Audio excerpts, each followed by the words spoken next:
Welcome to Garden Success with Skip Richter, the show designed to help you have a bountiful garden and a beautiful landscape. Call in now with your lawn and garden questions at 979-845-5689 or email your questions to gardensuccess@tamu.edu. And now, retired Texas A&M AgriLife Extension horticulturist Skip Richter. Well, hello. Welcome to Garden Success. Good to have you with us today. This is a call-in show, which means you got to do your part and I'll try to do my part. How's that? You give us a call at 979-845-5689. 979-845-5689. So like I like to say, there's no such thing as a stupid question, just stupid answers. So the pressure's on me. I'll try to avoid giving you a stupid answer. You can ask whatever you want. Surprisingly enough, a lot of people just hesitate to call into the show because, it's like, well, my question is not, trust me on this one. If you have a question, especially something that's timely with the season, somebody else has it too. In fact, a lot of somebody else's do, because the same thing that you're experiencing in your yard, someone else is dealing with that as well. So let's go ahead and dive in. You can also reach me by email at gardensuccess@tamu.edu. gardensuccess@tamu.edu. Well, you can't beat the weather we're having right now. I mean, this is amazing. I love this kind of weather. It's warm enough to where our plants are moving along really rapidly. They're doing very well. They like warm weather. Our sod, our turf, loves warm weather. It doesn't want to grow when it's cool. St. Augustine, we have three big southern turf grasses: St. Augustine, zoysia, and Bermuda grass. Those are the primary three that we deal with in lawns here in the South. And athletic fields as well, is limited to the Bermuda typically, and some zoysia. Anyway, when it's cool in the spring, the turf just doesn't want to grow. I like to say it's slower to wake up than a teenager on Saturday morning. But anyway, it doesn't move. But now it is starting to really kick into gear and to grow and to do well. I sodded some turf at my house. Oh gosh, it was about almost 3 weeks ago now. It's been definitely a couple of weeks. And the other day I had to move a block of the sod to get to a meter that I didn't have full access to underground. And when I did, I was really surprised. The roots, nice, healthy white roots, I mean, they were below the sod piece that was laid on the ground. They were probably another 4 inches, 5 inches straight down into the soil, maybe more than that. I didn't see how far they went. But that means it's growing. When the turf is putting out fresh new roots, it's taken off, and it's a good time to fertilize when that's happening. Your turf grass, this is something a lot of people aren't aware of, but your turf grass goes into the winter time, and the root growth really just slows to almost nothing in the cool season. Then in the spring, new growth begins, and it puts down new roots, and those roots are actively taking up nutrients when the weather warms up, like it has now. And so to fertilize in January, you're not going to get a lot of that fertilizer out because the plant just doesn't have a real active root system. The older roots tend to go away after a certain amount of time. Like a grass root doesn't live 5 years, typically taking up nutrients and things, but it's the fresh new roots that are coming along each season that are doing the primary heavy lifting. So now would be a good time to put a fertilizer out. Now, people ask a lot, what is the best fertilizer for fill in the blank? And typically the question is, what's the best fertilizer for my lawn? And to really answer that, I would need to see a soil test. Now, we have our standards. In the years I was with AgriLife Extension, we would always say, put a 3-1-2 fertilizer out, maybe a 4-1-2 fertilizer, and apply it at a rate of about a pound of nitrogen per 1,000 square feet. And that's when people's eyes glaze over, because how do I know what a pound of... Well, if you take the first number on your fertilizer bag, that is always the nitrogen percentage. So if it says 21, that means it's 21% nitrogen. If it says if the first number is 6, that fertilizer has 6% of the whole weight of the fertilizer as nitrogen. So if you take the first number, and this makes it easy. I think it's about as easy as I can make it, and that is take the first number and divide it into 100, and that's how many pounds of that fertilizer you want to put out per 1,000 square feet. So a lot of people, when you say the word math, again, the eyes glaze over or they start screaming and running for the hills. It's real simple math. How many times, and don't worry about decibels. If you're decibel places, if you are even trying to figure it out, you're doing more than the vast majority of people do.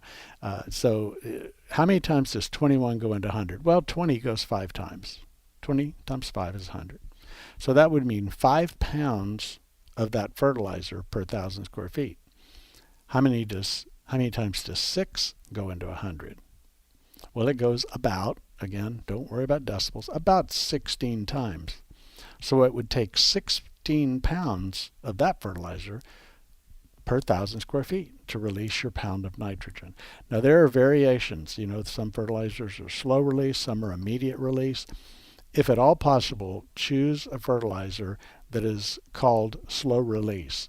And it's not 100% slow release. They're typically maybe 50% of the nitrogen is in a slow release form. It varies between brands and within brands between products. So go with a slow release. And the reason is it gradually feeds your grass. Nitrogen is a very volatile element. If you put nitrogen fertilizer out on the soil or it falls on the sidewalk or whatever, some of it's going to wash away with the first rain, wash down through the root system or wash off the surface. And if you will also find that some of it volatilizes. It goes off as a gas. And so when that is happening, you're losing that nitrogen. And then there's some that becomes part of the microbial community. They take it up. And because nitrogen and the presence of carbon is a great way that decomposition occurs. And so that gets recycled as the microbe dies and the body decays or something eats it, then you get that nitrogen back to some degree. But if you put it all out before the plants can take it up, then what's available when the plants come to take it up is some fraction of that. I'm not a turf scientist. I can't tell you the percentages on that, but I can just tell you this. You end up wasting some fertilizer. So wait until the grass is actively growing. We're there. The simplest way to know, I always try to simplify things because a lot of folks are kind of like me. It may not quite register if you don't make it in a way we can remember. So here's a way you can remember. One of two ways. You can go by the calendar, which is a little less accurate. So when you have to pay your taxes, now those of you who belong to the West Texas militia, I realize you don't pay taxes. Anyway, the normal people, right, that are paying taxes, when you pay your taxes, you fertilize your lawn. How about that? That's easy. The better way is when you've mowed your lawn twice, you fertilize your lawn.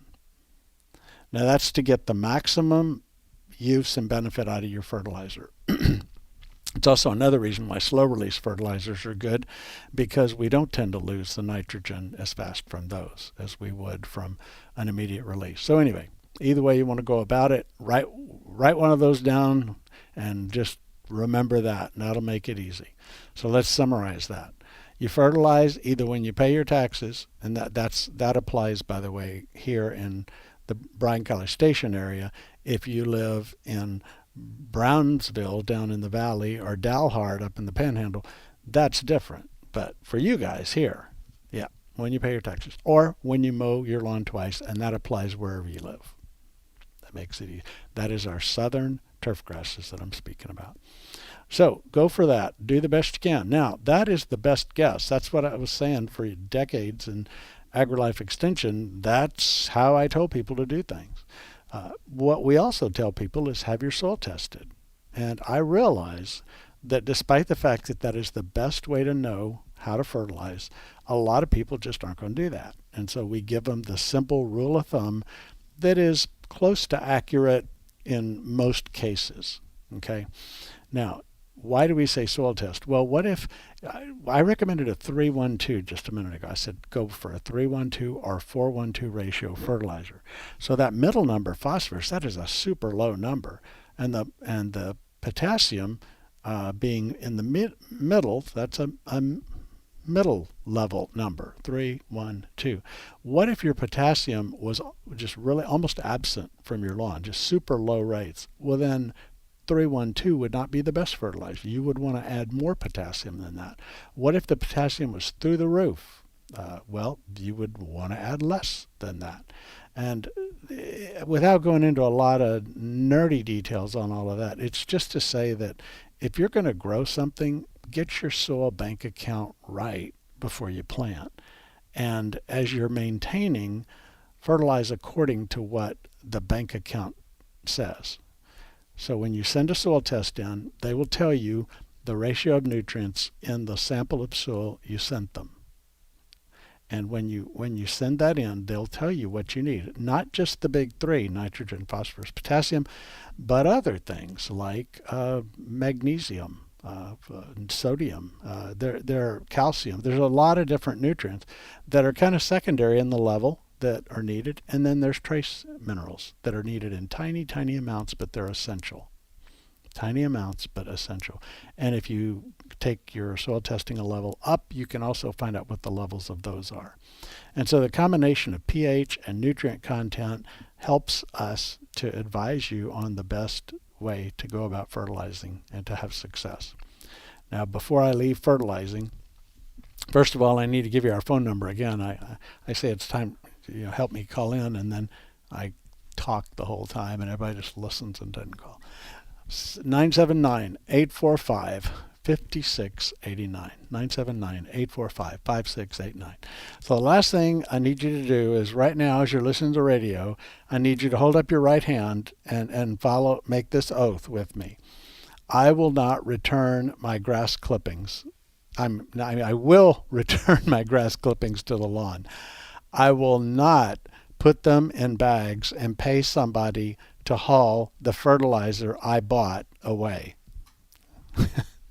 I like that. All right, so what am I saying? I'm saying that those clippings in the bag are full of nutrients in the exact ratio, by the way, that the grass needed to take it up. So in those clippings, you have things like zinc and iron and manganese and other trace minerals, as well as the big three and the intermediates. So when you return them, you're just recycling those clippings, and that makes sense, doesn't it? Your lawnmower puts out more nutrient over the course of a season than your fertilizer spreader. Your lawnmower puts out more nutrients than your fertilizer spreader over the course of a season. So if you want to buy fertilizer, put it on the ground, grow grass clippings, bag them up, put them at the curb, and pay to have them hauled away, well, you're renting fertilizer. That's the bottom line. All right, that's enough of a soapbox. We're going to go to the phones. Again, the number 979-845-5689. We're going to talk to Charles. Hello, Charles. Do we have Charles there? We'll get you here in just a second, Charles. Hello. There you are. Dwarf yaupon. Hello. Charles, you just started playing in my ear, so could you start over, please? Okay. This is kind of both a horticultural and an aesthetic question. Okay. I've got three, I guess they're called dwarf yaupons that I've had for a number of years. They're right in a row. Mm-hmm. And this last summer nailed them pretty hard. Mm-hmm. The middle one was just pretty much gone. I've already trimmed it down to a foot, and there's just a couple of little parts of it that are growing back. I don't think it'll ever recover. Okay. But the other two, again, I've had to whack away on the dead parts of them, but they're still fairly bushy and clear up to about 4 feet okay. tall. So the one that's going to have to go, I think, is in the middle. Okay. If I replace just the one in the middle, can I then trim those others? How far can I trim those others back and have any hope that they're going to look worth anything? Yeah, that's a good question. Yaupon is a tough plant, and if it's got living branches, twigs down there, below where you trim, they can resprout and grow. It's going to be very shocking to that plant to do that. So it may sit there for a while. You're going to have to put up with some ugly for a good while. And then as it begins to regrow and fill back in, because it has still a robust root system that can push new growth. And plants tend to rebalance themselves fairly quickly. So when you take all the top away, a lot of the top away, then the roots can push new growth, and you're going to decrease the root system a little bit too. I would say you could do that. I've never tried it on a dwarf yaupon. I know this, that ranchers can run a brush hog over yaupon until the cows come home, and it keeps resprouting out from the part they didn't cut off down below.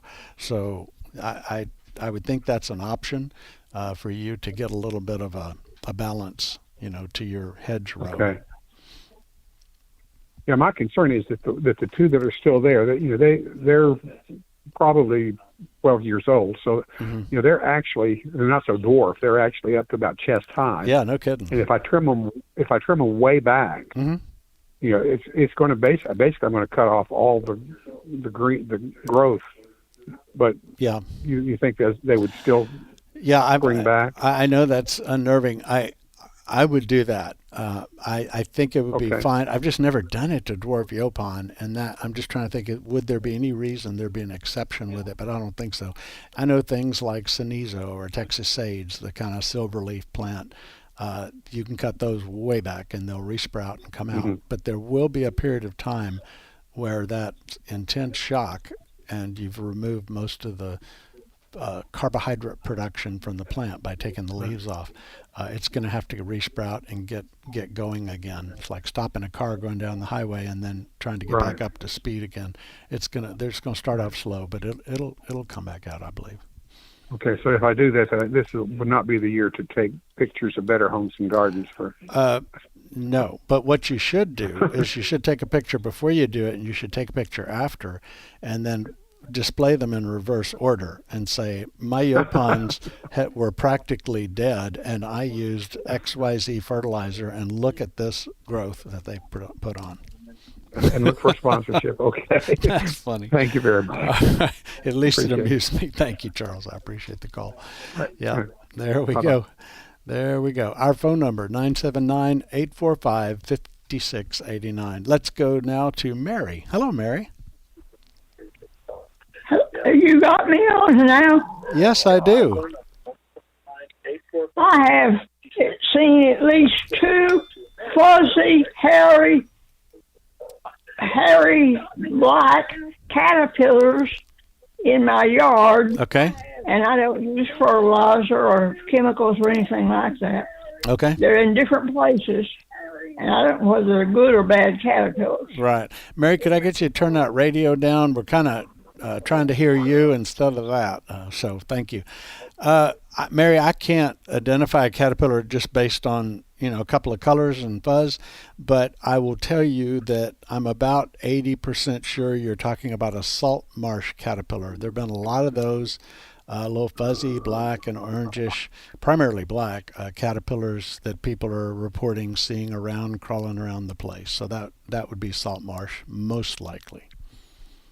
Salt marsh? Yes, ma'am. Salt marsh caterpillar. Now, every caterpillar eats foliage. That's what they eat. But what it's eating, I don't know. If you see a plant and they're on it and you're losing leaves, it's worth spraying it. But if you don't, I would ignore them for now. They're going to go through a life cycle. They won't be around for that long, and they'll turn into a moth or a butterfly, depending on the kind of caterpillar you actually have. And they won't be a caterpillar around eating anymore when they do that transformation. So if you need to spray them, there are a couple of organic products out there. If you'd rather not use a synthetic that you can use that are very effective against caterpillars. But I'd wait and just watch and see what they're doing. It may be that you don't need to worry about them.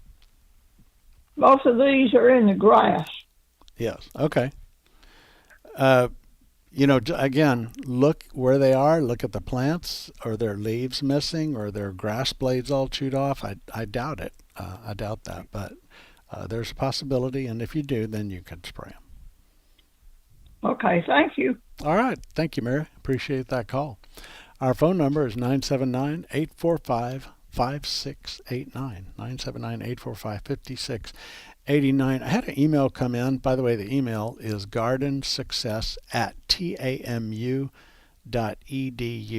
gardensuccess@tamu.edu. And if you want to email today, please do so soon. Don't wait till the end of the hour, because we're having to go through a little bit of a transition to get the emails to me. And I won't be able to get your email in time to respond today. Also, just for those of you listening, I come in to do the show, but I'm not able to respond to all the emails by typing answers in that time. And so I just ask that you listen, because if you email me, I will answer your question on the air. So speaking of that, Jonelle sends a picture of some daylilies that have snails all over them, doing what snails do, and that is eat plant material, and they're chomping away at it. So what can you do for that? Well, one of the simpler things to do is to use a product that is a snail bait. There is a number of snail baits. Some of them have a insecticide called metaldehyde in them. That's not something you want the dogs and whatnot eating. Then there's some that are organic that typically have iron phosphate in them. One of those is called Sluggo, Sluggo, because it kills slugs too. Then there's a Sluggo 2, Sluggo and then a Roman numeral 2, that has also an insecticide additionally in there as well. Sprinkle those around. They're a bait. Go buy fresh bait if you have old bait that's been sitting out in a garage, because the bait is only as good as it is attractive to the pest. This is true with fire ant bait too, by the way. When that corn grit based soy oil or whatever is on the fire ant bait, when it gets kind of rancid, they're not going to pick it up and eat it. It doesn't work. So fresh bait, sprinkle it around according to the label, and put it pretty close to that plant, around that plant, and they'll pick those up, and it will get them. If you do the Sluggo, you can. Since you're not a fan of snails, I don't suspect, considering what they're doing, you can take pleasure in the fact that they're dying of a terminal case of constipation, which is, I guess, if you're not fond of snails, good news. We're going to go now back to the emails, and had a really interesting question come in from Dennis. Dennis planted some lima beans, and some of the plants have an interesting pattern in the leaves, and then there's a couple that are all twisted up in the growth with holes in the leaves. So I'm going to start with those twisted ones. Dennis, the plants that are all just gnarly and like sections of the leaves are missing, that could be damage when the plant was getting started forming and it didn't form normally. Damage from piercing, sucking insects, that kind of thing can happen. It could also be a virus. Now, that plant's never going to mount to anything, so I would say pull those things up and get them out of there, because you don't want an insect carrying a virus from a sick plant to a healthy plant in the garden. So just pull those up. I always plant a few extra, little closer than they need to be, and then thin them out myself. The other is a pattern in the leaves, and it follows the veins, and it's a very distinct pattern, and that is not a disease. That is a pattern that particular variety has. You may have grown zucchini squashes before and seen the silvery pattern splotchy in their leaves. I realize that's different looking than this, but that's just an example of a plant exhibiting a pattern naturally. That is nothing to be concerned about. Your lima beans are okay. Just get the ones that are kind of messed up out of the garden, so you don't have to mess with those. Okay, let's see. Go back here, find another question. By the way, our phone number, 979-845-5689, 845-5689. Had an email from Pat. Had a magnolia tree that's been losing leaves year-round for about 2 years, and they don't seem to be coming back. There's some leaves still on the tree, yellowish and brownish and whatnot. And he sent some photos, which is always helpful. By the way, if you're going to email me photos, send me photos in sharp focus, which thank you, Pat, you did. Because it's hard for me to tell from a fuzzy photo who done it or what happened. But I can see from the growth on the tree, this tree has been kind of stunted and not doing much for a pretty good while. The wounds from pruning have not even begun to heal. And so my suggestion would be to get rid of it. Magnolias can grow here, but you don't drive through the forest and see magnolias everywhere like you do throughout the deep south. Our soil, our pH, and certainly the water that we use to put on them, they're just not fond of that. And this one is in a state where it may live for a few more years, but it is already so malformed, disformed, whatever, that it's not worth keeping, and I would get rid of it. That would be the bottom line for those magnolias, as certain other plants took a big hit year by year over the past few years. We have had, going back to February of 21, record freezing down in the single digits. We have had droughts and, of course, intense heat, but it's not just the heat, but the heat combined with the drought. And we had December before last, we dropped down in temperature and our plants weren't ready. And that's why all over town you see crepe myrtles that are sprouting out of the bottom and the top's dead. That's a plant that is cold hardy enough to be up in Washington, D.C., where they breed a lot of the crepe myrtles at the Beltsville, Maryland station, the USDA station. So if it can live up there, why would a little freeze down here get it? Well, it gets it because it's not ready for the freeze at all. It hasn't gone fully dormant. And that's what happened when in December we dropped down in the mid-teens and they just weren't ready for it. So this particular plant, I would say it's basically history. And again, magnolia is not really happy to be here. So had a question come in from Glenn about using lawn fertilizer to feed a young tree. And the question was, when he went searching for one, the only fertilizer he found had a weed killer in it. We call those weed and feeds. And is it okay to use those? And absolutely do not do that on a tree.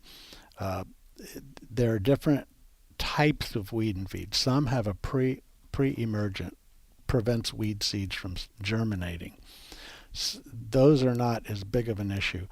Some have a post-emergent, that kills weeds after they're up and growing, and those also can be a pretty significant issue. Some of the pre-emergents with atrazine, you can do damage to trees, and so there's no need to do that. I guarantee you around town here somewhere, you should be able to find a fertilizer without weed control in it.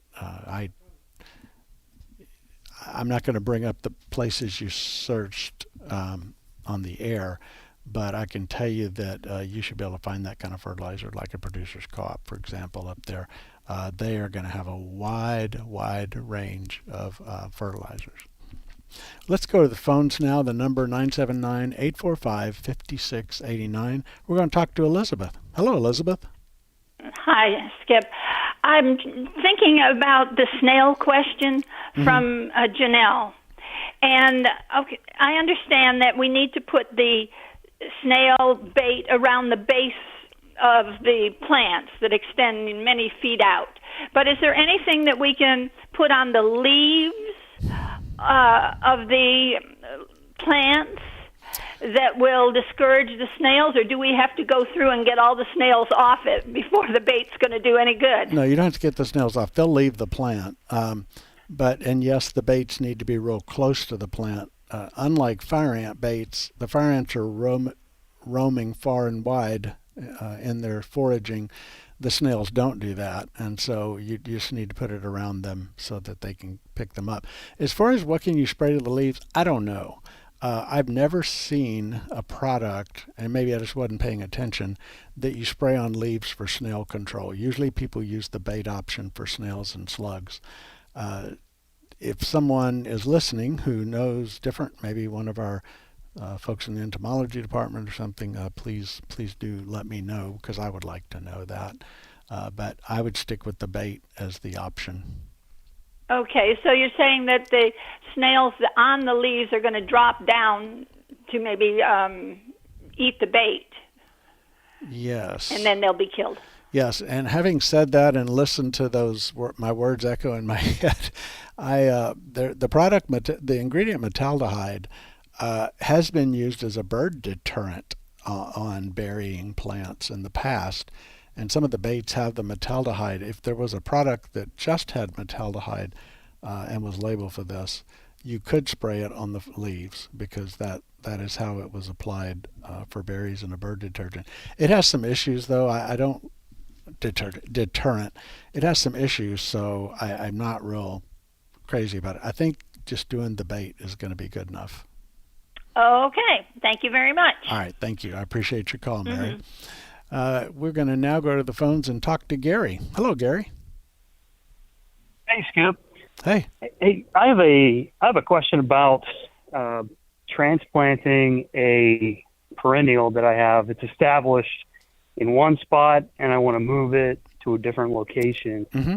I'm just wondering, if I know summer's coming up, is this a bad time to do that? Tell me what perennial you have. It's a seaside goldenrod. Okay. You can do it, but it's not going to like it initially. But here's what you need to do. You need to have the spot ready where you're going to transfer it. You need to dig it up, move it straight over there, put it back in the ground in the same level that it was, and water it as you're filling any dirt in around it to settle the dirt in around the roots and whatnot.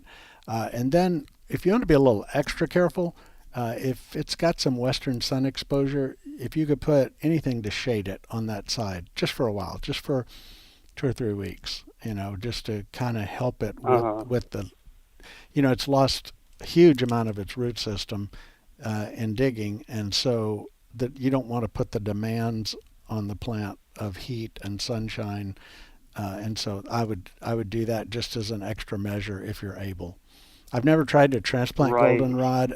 Any kind of plant, usually, you can successfully move them, most plants, and you just have to watch it. At least you're not trying this in July and August. I'm trying to get as far ahead as I can, but I just didn't really have the spot ready yet. I'm wondering, can I kind of hedge my bets by digging out further, like retaining more of its roots? Would that be beneficial? Isn't that a semi-dwarf type goldenrod, a little shorter than the wild goldenrod, or do you remember? It gets up about 5 feet. Oh, okay. Well, no, it's not. At the end of the year. Okay. It gets pretty big. Gary, the more I think about it, I would just move it. Do what I said. Move it quickly. Don't let it sit on the sidewalk for a day and then try to put it back in the ground. I think you're going to be just fine. Just fine with it. And as far as the soil, it's just not practical to get much soil. And it's so heavy, too. Right. If you wanted to try to get a little bit of soil, I would try to slide it up onto some small tarp and then drag it to the new location so you're not trying to pick it up, because it doesn't take much soil for you to start paying for your chiropractor's kids' college. Right. Definitely. And so I have another question related to that. I was reading I think it was a USDA publication on the plant, and they said it can be propagated by division. Mm-hmm. Would that be pushing it too much if I go in and I try to split this? No, if you want to do that, go ahead and do it. If you're going to do it, go ahead and do it now. When you move it, I wouldn't over divide it. You know what I'm saying? I wouldn't try to take one plant and get 10 plants out of it.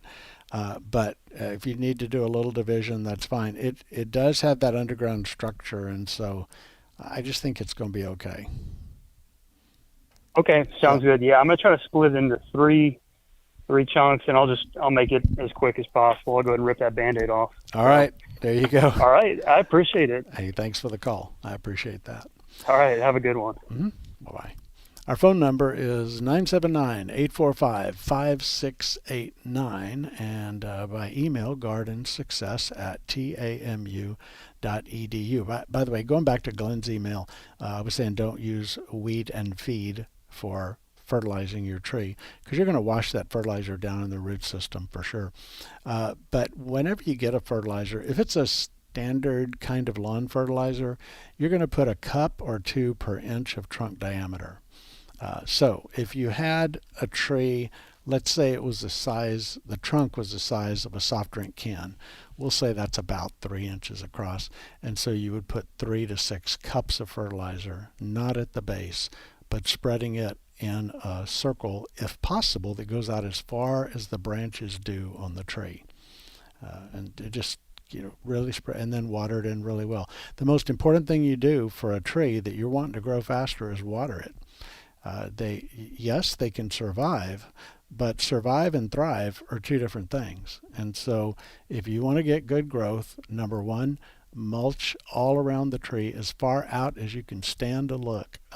Think of the forest floor. That's what trees want. Trees hate grass. They do. And grass hates trees. But we make them live together in our landscapes. So if you can create a mulched forest floor environment and then supplementally water it through the hot, dry season, making sure it's getting what it needs, you can speed growth up a lot. Probably more so than just fertilizer would do. There's nothing wrong with also fertilizing it, but in general, make the tree feel at home in the forest. We're going to go now back to the emails, and a question came in from Shannon. And Shannon is asking about some contender beans that she has, and if you look at the leaves of them, it's like there's just a million little white speckles between the veins. A million little white speckles between the veins. So what is that? Well, what that is probably the work of spider mites. If you take a white piece of paper and put it underneath a bean leaf and then thump that leaf sharply, just swat it, and then look at the paper, and if you see little orangish brown specks that are crawling around everywhere, well, that is spider mites. So if you see those on the plant, you need to get a hose, and this won't be easy, but blast upward from underneath with a little watering gun, just to blast as much of the bottom sides of the leaves as you can off. You can also spray. These can both be done rather than either or. If you spray with a insecticidal soap mixed according to the label, that also will kill them. But soap isn't a poison. It's something that when you give them a bath in it, they die from the effect of the soap on their little cuticles of their bodies. So that is what I would recommend doing. If you don't find the spider mites on it, I'm going to be surprised. One thing that is a little surprising is that I'm not already seeing some webbing forming on those plants. But that is what it looks like to me. You've got beans already forming, so the faster you can shut down the loss of chlorophyll from those leaves, the better off you'll be on productivity, Shannon. I'd be curious if you go out and do the little paper test I talked about. If you find the mites crawling all over, then I'd like to know, if you don't mind just replying with that information. That's good. Nice little garden, by the way. Looks good. Our phone number is 979-845-5689. 979-845-5689 if you would like to give us a call. Be happy to help you as we can. So let's see here. We've got a question came in from a Shannon on pomegranates. They had some blooms on the flowers, and then you go back and look later and the blooms are gone. Maybe birds is what they're expecting that did this.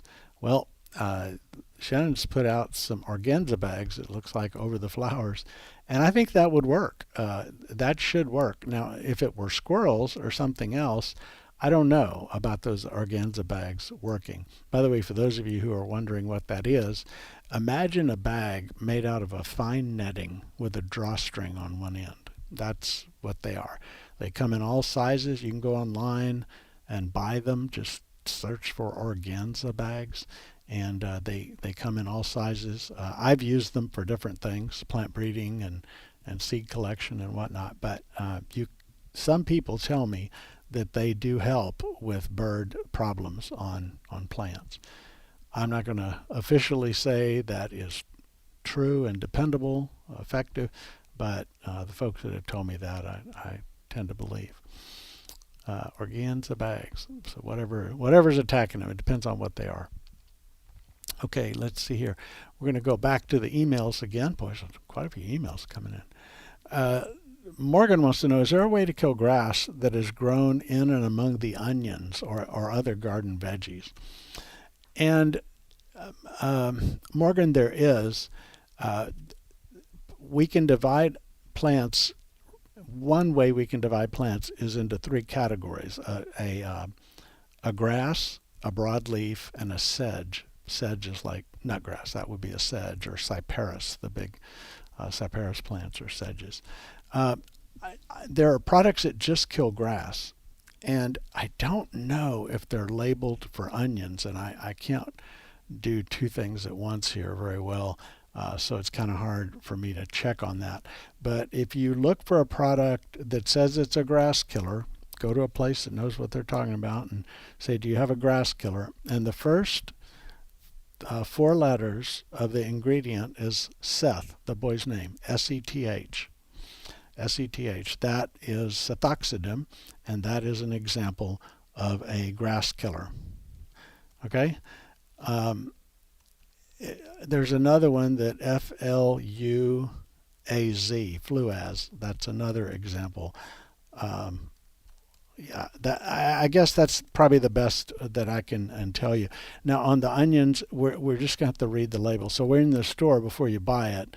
Go ahead and take a look at the label and make sure it can be used on onions. I'm hesitant on that. I'm just not sure that works that without damage, because our plant collections and stuff, we have so many things that we have in the garden, and then here comes all these products that say they'll do this or that or the other. It makes it kind of hard to know exactly what each one is going to do.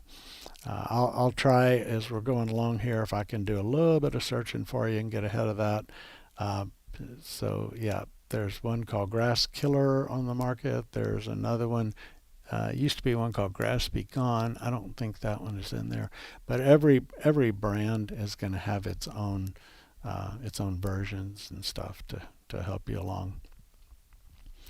All right. Let's see here. We were on that email. We're going to go now to another email.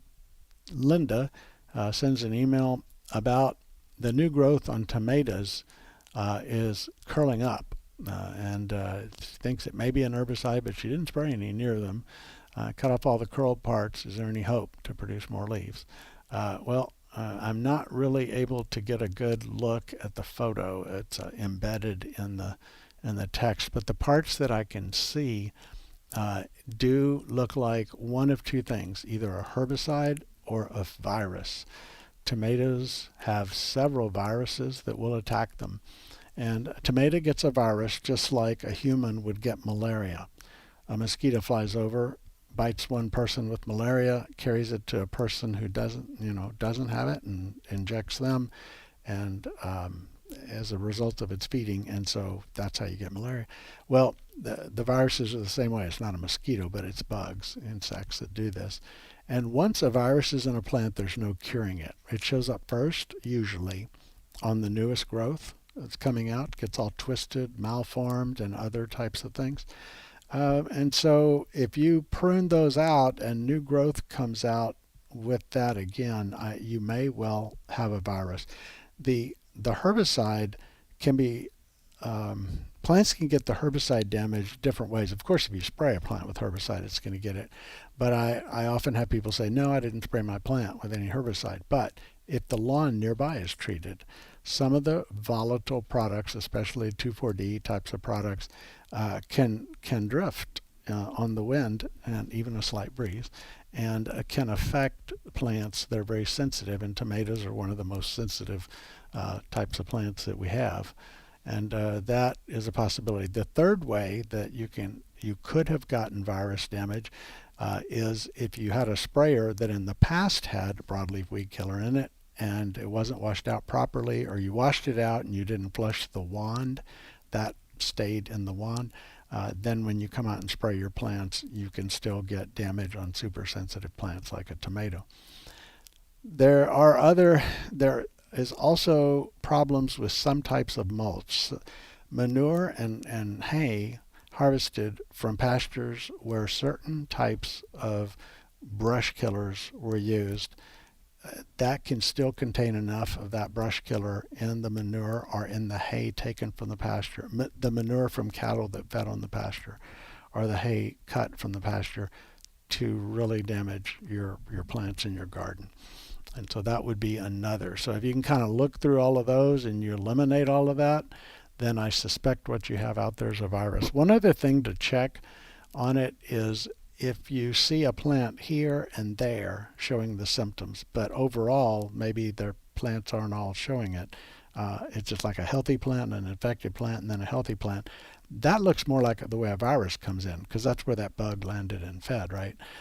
If you were to have if you sprayed your whole row and had a contaminated sprayer, well, then they all would look like that. Or the ones at the beginning would look really bad, and as you go down the row, they don't look as bad. Or if it drifted from a lawn, you would expect that you'd have a much larger section that's showing that. So those are a few little Sherlock Holmes tricks to consider as you're trying to figure out who done it, and hopefully that will help you out. Spring tomatoes.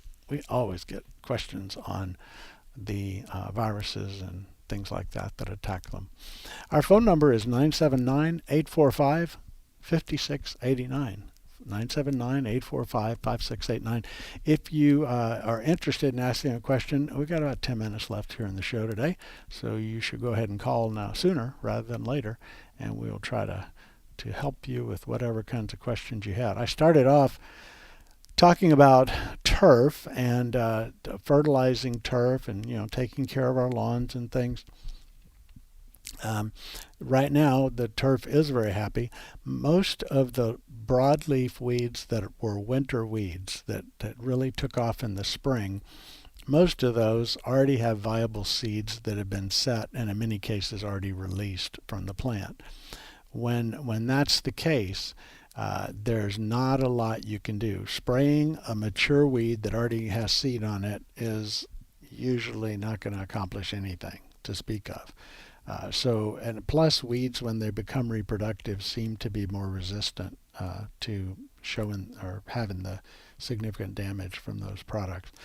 But I would say if you can pull weeds that are in your lawn that were cool season weeds that now have all the seeds on them, if you can, as carefully as you can, pull those up and then put them in a trash bag and get them off the property, at least you will have removed the seeds that they had.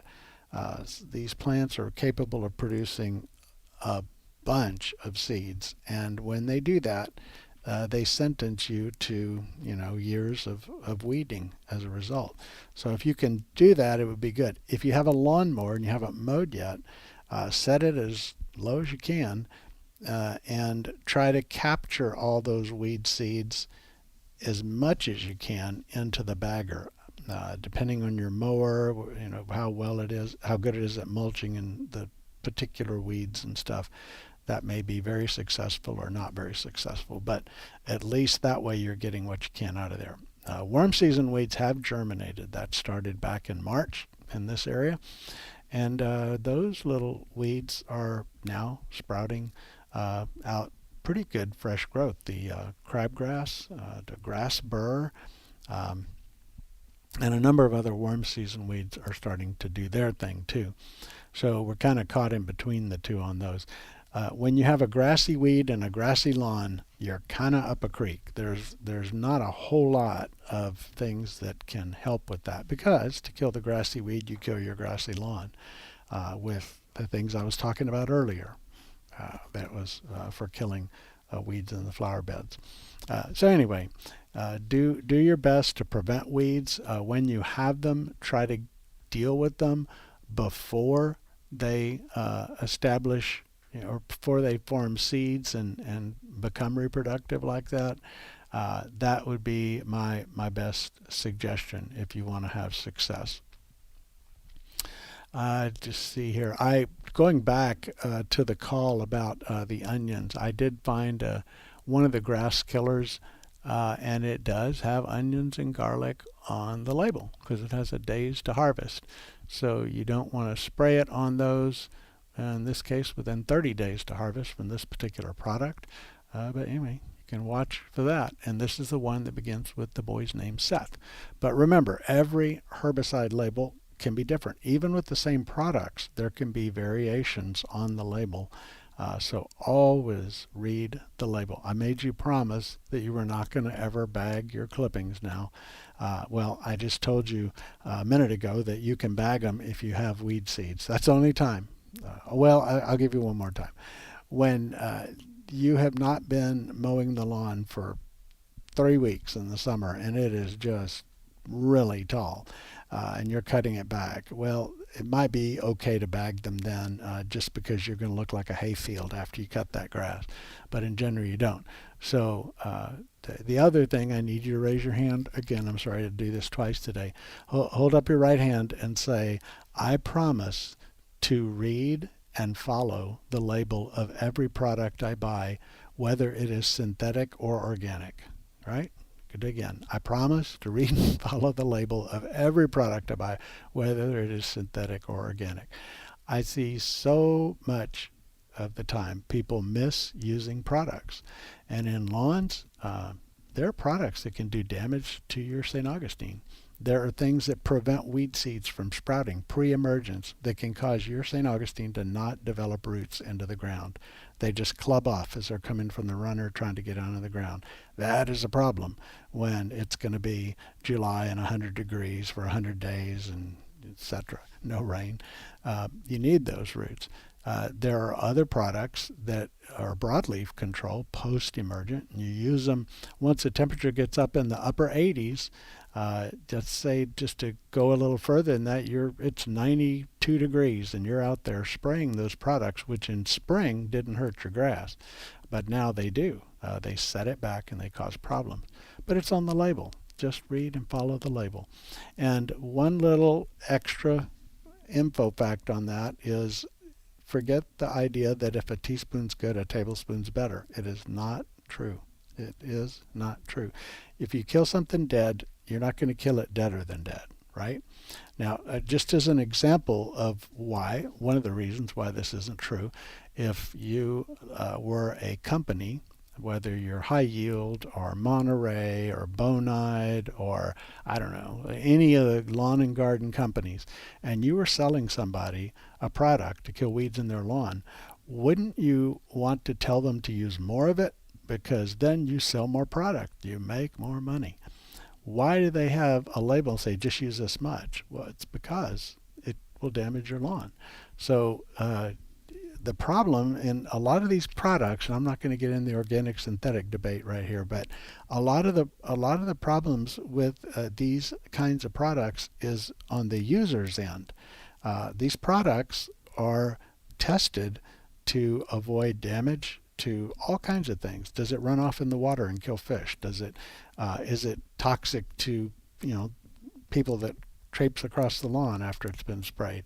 Is it damaging to your grass? They have been researched and researched and researched, and so the product is there with the safe use of it. But the problem is in the operator. That's you and me. We get a hold of it and we misuse it, and that's just That's just the way it is, Don't go spraying your lawn with flip-flops on and, you're getting it all over your legs and feet and everything. It's common sense. And I know you know this. It's not you that are listening to Garline. It's some other people. You know who they are. Yeah. Well, anyway, that was just something I really wanted to emphasize because that's important. And I guess we're down to a short amount of time. I'll just continue the soapbox here for a second. Because something is natural doesn't make it safe. You can make generalizations. Overall, natural products tend to be lower in toxicity.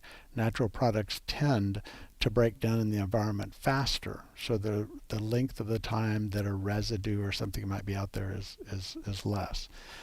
But safe has different forms. There's what we think of as safe when we really mean poisonous.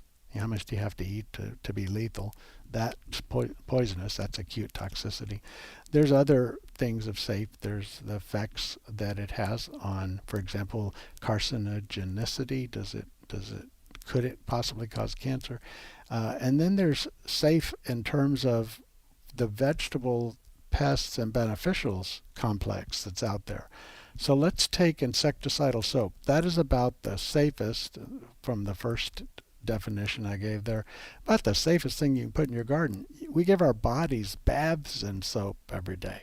I mean, soap, but when you give an aphid or a spider mite a bath, it kills them. I mean, because it dissolves that cuticle on the outside.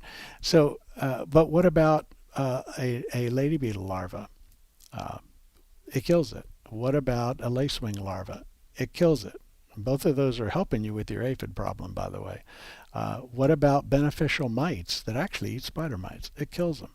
So even something like soap, misused or even used properly, can have negative side effects. And so respect any pesticide, read the label, and follow the label in order to be able to have success. And I've already got an answer from Shannon. Yes, there are spider mites, lots of them.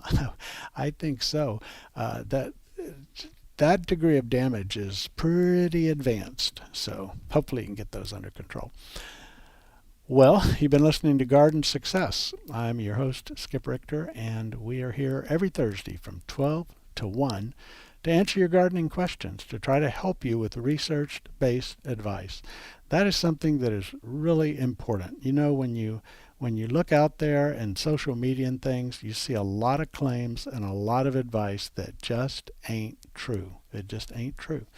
Research-based, evidence-based advice is so important. That's what the AgriLife Extension Service does in all 254 counties here in the state of Texas, where they are, I'm not a we anymore, the conduit for research-based information to the people of Texas, and that is very, very important. Thank you for listening. We'll be back next week. Remember that this is also a podcast. You can find the Garden Success podcast, and you can go to the website on KAMU-FM and listen to past shows. So if you want to go back and listen to a special guest that I had, or something I said that now you can't remember what was it that he said, well, just go back to the show. It'll be posted pretty quickly. Thanks for being a listener. We'll be back next Thursday, 12 to 1.